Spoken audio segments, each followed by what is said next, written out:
assalamualaikum everyone, welcome back to my channel. আজকে আমি হাজির হয়েছি আপনাদের সামনে খুব দারুণ একটা রেসিপি নিয়ে। সেটা হচ্ছে বিয়ে বাড়ির শাহি পোলাও। তো আমরা অনেক সময় দেখা যায় যে বাসায় অনেকেই পোলাও তৈরি করতে পারি, বাট বিয়ে বাড়িতে বা কোনো রেস্টুরেন্টে শাহি যে পোলাওটা সেটার টেস্টই অন্যরকম থাকে। তো আমি আজকে আপনাদের সাথে সহজভাবে এবং খুব সুন্দরভাবে চেষ্টা করেছি বিয়ে বাড়ির শাহি পোলাওটা শেয়ার করার জন্য। আশা করি আপনাদের কাছে ভালো লাগবে। তো চলুন আমরা দেখে নিই আমাদের কী কী উপকরণ লাগছে এবং কিভাবে করতে হচ্ছে।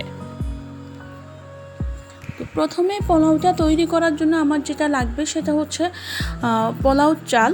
তো আমি এখানে চিনি গুঁড়া পোলাও চালটা ইউজ করেছি। আমি এখানে 2 কাপ পোলাও চাল নিয়েছি এবং সেটাকে পানি দিয়ে, পর্যাপ্ত পরিমাণ পানি দিয়ে ভালো করে ধুয়ে 30 মিনিটের মতো ভিজিয়ে রেখে দেব। চালটা ভিজিয়ে রাখার পরে পানি ঝরিয়ে নিয়েছি। এখন আমি একটা ফ্রাই প্যানে পর্যাপ্ত পরিমাণ সয়াবিন তেল দিয়ে দিয়েছি এবং এতে আমি অ্যাড করে দিব 1 কাপ পরিমাণ পেঁয়াজটাকে একটু হালকা হালকা করে ভেজে নিব। এটাকে একদম বেরেস্তা করে নেওয়ার কোনোই প্রয়োজন নেই। আপনি এটাকে জাস্ট হালকা একটু ভেজে নিলেই হবে। পেঁয়াজটা একটু সফট হবে, হালকা একটু কালার চেঞ্জ হবে, এতটুকুই। পেঁয়াজটা ভাজা হয়ে গেছে। আমরা এই পর্যায়ে আমাদের যে ধুয়ে ভিজিয়ে রাখা যে চালটা ছিল সেই চালটা আমরা এখানে দিয়ে খুব অনবরত এটাকে নেড়ে চেড়ে একটু ভেজে নিব। এখানে অত বেশি ভাজার দরকার নেই, আপনাকে 2-3 মিনিট একটু ভেজে নিলেই হবে, কারণ আমরা যে ভিজিয়ে রেখেছিলাম এই জন্য চালটা অনেক ঝরঝরে হয়ে যাবে। এখন আমি এতে একে একে মশলাগুলো অ্যাড করব। আমি পর্যাপ্ত পরিমাণ লবণ দিয়ে দিচ্ছি, তারপরে দিয়ে দিচ্ছি 1 টেবিল চামচ আদা বাটা, 1 টেবিল চামচ রসুন বাটা।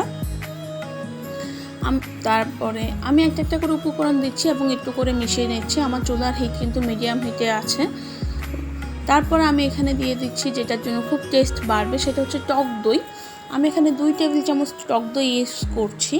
তো অনেকে বলবেন পোলাওতে মশলা বা টক দই, ট্রাস্ট মি, একবার হলো রেসিপিটা ট্রাই করে দেখবেন, আশা করি নিরাশ হবেন না।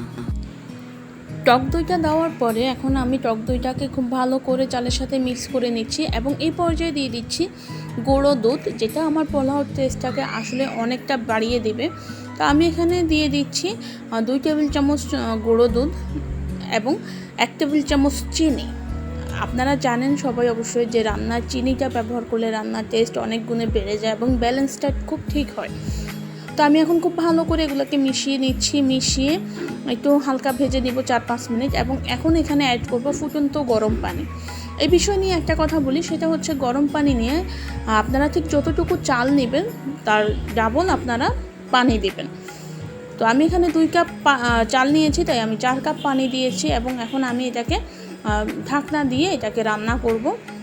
10 মিনিট রান্না করার পরে দেখতেই পাচ্ছেন আমার পানিটা শুকিয়ে গিয়েছে। এখন আমি চুলার হিটটা একদম লো করে পোলাওটাকে দমে বসিয়ে দেব। এখন এই পর্যায়ে আমি কিছু কাঁচামরিচ অ্যাড করব। এটা কিন্তু ঝালের জন্য না, এটা জাস্ট একটা সুন্দর ফ্লেভার আনবে সেটার জন্য। আপনারা চাইলে এটা মাথাটা একটু ভেঙে দিতে পারেন। তো আমি দিয়ে এটাকে খুব ভালো করে মিশিয়ে নিচ্ছি।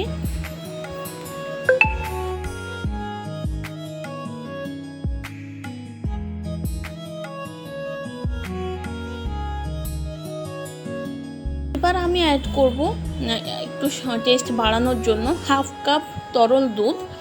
তো আপনারাও চেষ্টা করবেন তরল দুধটা ইউজ করার। তো যতটুকু পানি দিব তার থেকে আমি 1/2 কাপ পানি কম দিয়েছিলাম দুধটা ইউজ করব বলে। তো দিয়ে এখন এটাকে আমি খুব ভালো করে মিশিয়ে এটাকে ঢাকনা দিয়ে ঢেকে রাখবো, দমে রাখবো অ্যাকচুয়ালি। এবং আমি এখানে 1 টেবিল চামচ পরিমাণ কেওড়ার জল দিয়ে দিয়েছি।